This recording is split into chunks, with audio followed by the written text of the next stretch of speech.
ខ្ញុំបការណានាងខ្ញុំខុនលីវណៃស្មូតខ្មែរសូមស្មូតកំណាព្យមួយបទដែលមានចំណងជើងថាព្រោះតែសង្គ្រាមមើលឃើញក្តីទុក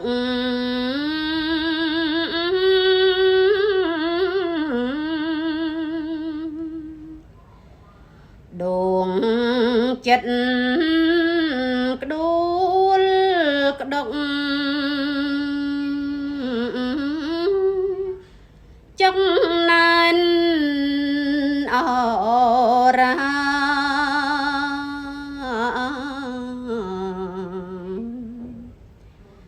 ប្រងការឆ្លៀនពៀន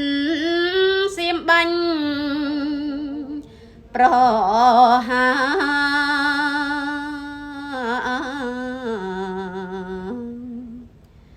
រយពាន់គ្រួសារឃ្លាតចាំងភូមិឋាន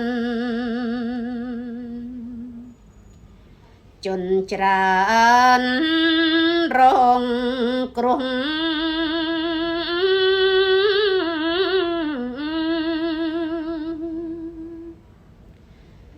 អ្នកខ្លាំងរបួងរំលែងខ្សែមខ្សាន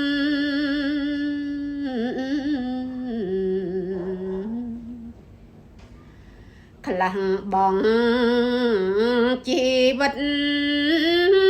ប្រពីលសាមាន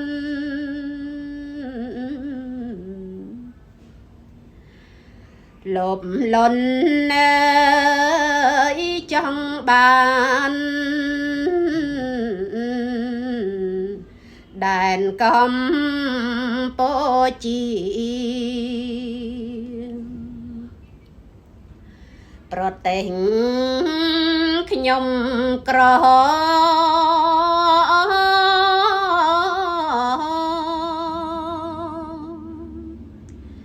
តែជាតិខ្ញុំល្អគ្មានចិត្តពៀនពី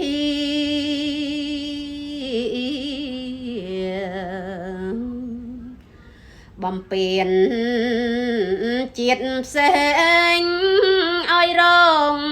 វេទនី